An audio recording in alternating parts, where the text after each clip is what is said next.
Hello, good evening and salam Malaysia Madani. Thanks for joining us. You're watching Malaysia Tonight. Before we begin, here's a brief look at tonight's top stories.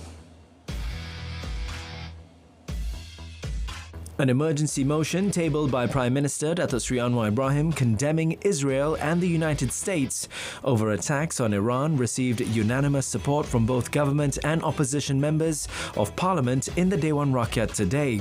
MPs from across the political divide praised the motion, highlighting Malaysia's firm stance on defending international law and sovereignty of Iran. The Prime Minister reiterated that Israel continues to be the only country consistently violating international resolutions, including a series of attacks in Lebanon, Iraq, Syria, and the ongoing massacres of Palestinians in Gaza. Therefore, Datuk Seri Anwar said Malaysia has no choice but to take a firm stance against any action that contravene the international order to uphold the principles of sovereignty of independent nations. The Foreign Ministry is closely monitoring the safety of 29,112 Malaysians in several affected countries following tensions arising from attacks the United States and Israel launched on Iran. This includes efforts to bring Malaysians home. However, evacuation efforts cannot be carried out now as much of the airspace in the affected countries have been closed except for flights operating from Saudi Arabia. On another matter, Investment, Trade and Industry Minister Datuk Seri Johari Abdul Ghani said it is still too early to assess the impact of the conflict between Iran and Israel and the country's export market. However, he said any war would typically increase risks to international supply chains, including the movement of ships and flights that are forced to reroute or cancel trips for safety reasons.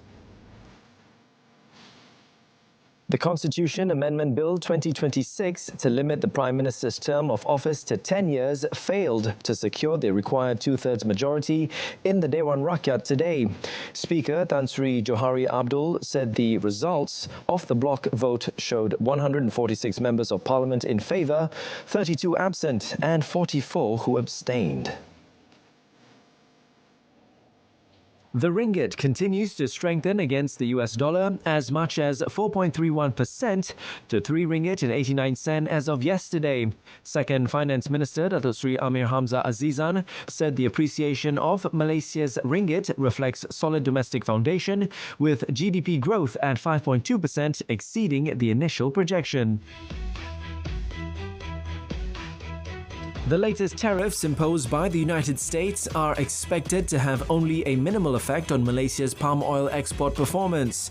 Plantation and Commodities Ministry said the US is not a major market for Malaysian palm oil, with exports to the country relatively small compared to key markets like India, Kenya and China.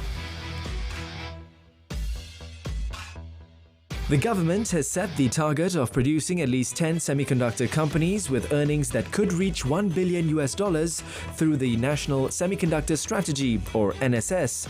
Deputy Minister of Investment, Trade and Industry, Sim Si Zin, said the initiative is part of the government's plan to make local companies become the local champion that could compete internationally. The establishment of the International Commercial and Admiralty Division, or ICAD, at the KL High Court is expected to boost investor confidence in Kuala Lumpur as a regional hub for business and dispute resolution. ICAD is a direct response to current judicial demands, with greater emphasis on the effective management and expeditious disposal of commercial cases.